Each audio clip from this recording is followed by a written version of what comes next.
Hey guys, thanks for tuning in to another video on ForgottenWeapons.com. I'm Ian McCollum, and today we're going to take a look at the Swedish improvements to the Ljungman AG-42. So in 1941, the Swedes adopted the AG-42 Ljungman as their first semi-auto infantry rifle, and then in 1953 they put the guns through a pretty significant overhaul program to deal with a number of different complaints that they'd been getting about the guns. So in particular, people complained that the magazines dropped too easy. It was too easy to accidentally drop the magazines when you didn't intend to.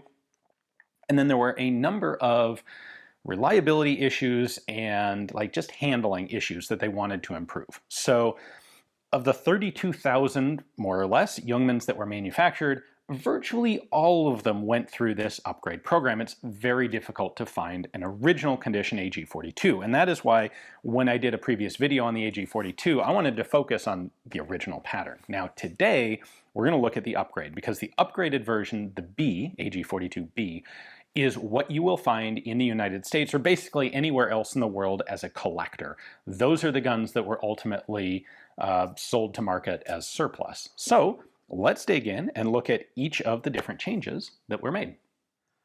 All right, I'm going to start with a brief look at the markings here.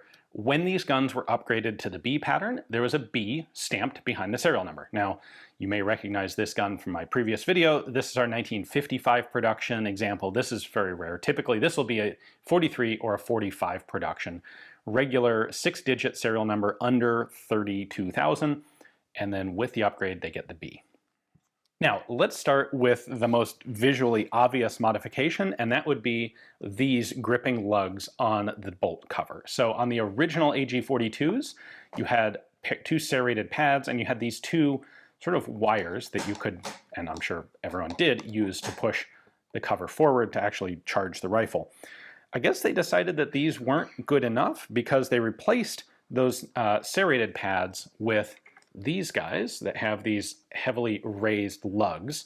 You can see these are riveted onto the bolt cover, and at the same time they got rid of those two wires. So that is a distinctive AG-42B element. In the space where you had that wire on the right side, they instead installed a rubber case deflector. So it's a wire with a rubber buffer on it. This was done really just to prevent the brass from being deformed by hitting the bolt cover, or originally the wire that had been there, which allows the brass to be collected and reloaded. Not something you do for wartime ammo, but for training, yeah, definitely you can reload and reuse brass. Next up, the cleaning rods changed. So on the original AG-42, you had a two-part cleaning rod that nested together. So it screwed into the nose cap there, and then it had a second element that was nested inside the first. So you'd unscrew that, and then flip it around and screw it together, and that was what gave you a complete cleaning rod. On the 42Bs, they changed that to a just plain solid rod. So there's a slight change to the nose cap here. You can see they added this little extended section to make it smaller in diameter. This rod now screws into the back end of the receiver. There's a lug in the stock that this screws into, and it's a full single-piece rod. Next up, the magazine changed. So the original Ljungmans just had this sort of magazine release at the back, and it was deemed too easy to bump this and accidentally drop the magazine. These were never issued with spare magazines. The intention was to reload them using 5-round stripper clips.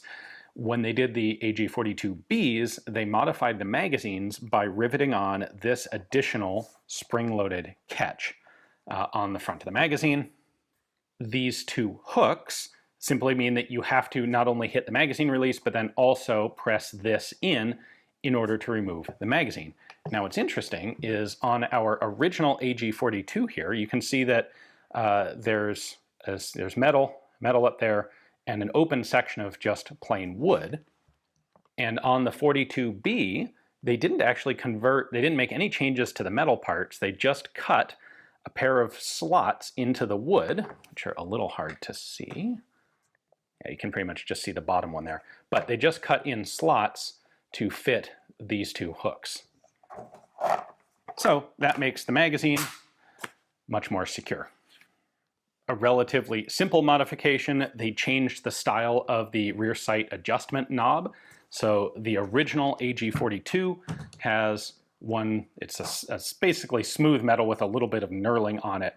They changed that to one that has very pronounced lugs, so it's just easier to grasp and to turn, especially if you're, say, wearing gloves or it's very cold out, like it may occasionally be in Sweden. Now, some of the original AG-42s don't have exactly this style of rear sight leaf. Some of them will have a piece that's solid up in like parallel with these two angles. This one has a slightly different version. What they did do when they did the 42B upgrades is all the rifles got this pattern and they're marked with a B. Now, this still has the capability to be switched over for round nose ammunition. They didn't get rid of that, but I suspect basically no one was using it by the 1950s.